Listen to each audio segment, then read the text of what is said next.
there's some things I hate about PowerPoint, and I figure it's kind of my duty to point them out. So here we go. Here's common PowerPoint mistakes. Number one, people tend to put every word they are going to say on their PowerPoint slides.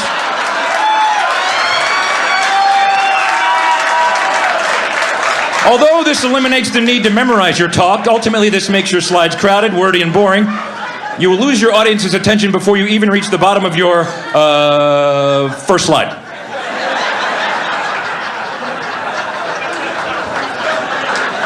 Please don't do that anymore, please. Number two, most common. Many people do not run spell check. Big mistake.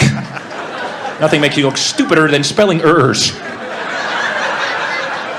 If it's got a red line under it, recheck the spelling. And then finally, I hate this. Avoid excessive bullet pointing. Only bullet key points. Too many bullet points, and your key messages will not stand out. In fact, the term bullet point comes from people firing guns at annoying presenters.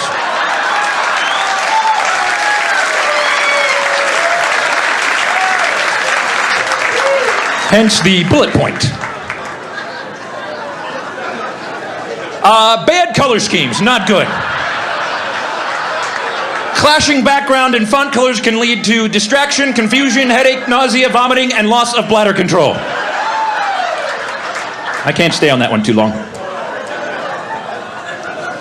Here's something I've noticed. The number of PowerPoint slides you have in your talk, the less useful your talk actually is. Unfortunately, my presentation is right there. I've also noticed this. People love to pack data into their presentations. They shove more and more data thinking it's better, but it's not. The more data you have, the harder it is to read your slide, and the effectiveness plummets. Now you can improve the effectiveness by adding some shading and some 3D effects, and then some second order and third order effects, and then, I know, let's add some labels. That'll help a lot.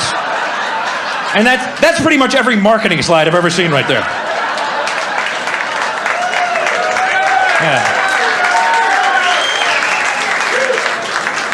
Then some like VP of marketing standing there going, it's real clear in Q4. What the hell are you talking about?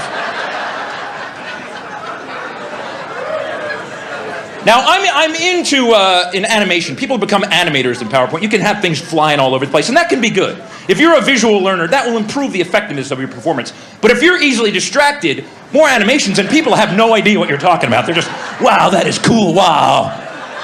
And there's regions here, by the way. There's the simple but effective region. There's the active but confusing, the effective but boring, the active but ineffective, the dull but static region, the busy but useless, the ADD only region, the useful but amusing, the stupid but confusing, the dull triangle, the hyper triangle, the sleepy square, the dizzying pentagon, and everything else I just call pointless motion.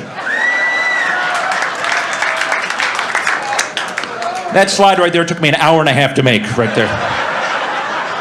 PowerPoint can just suck the life out of you. It's amazing. I've also come up with this. It's a kind of a little science I've invented called font analysis. Basically, the font you choose says something about who you are as a person. There's a huge list of fonts, and you choose one, and that says something about you. So be careful the font you choose. For example, if you choose Courier New, it happens to be my favorite, you're probably organized and structured. If you choose Matisse, it means you're artistic.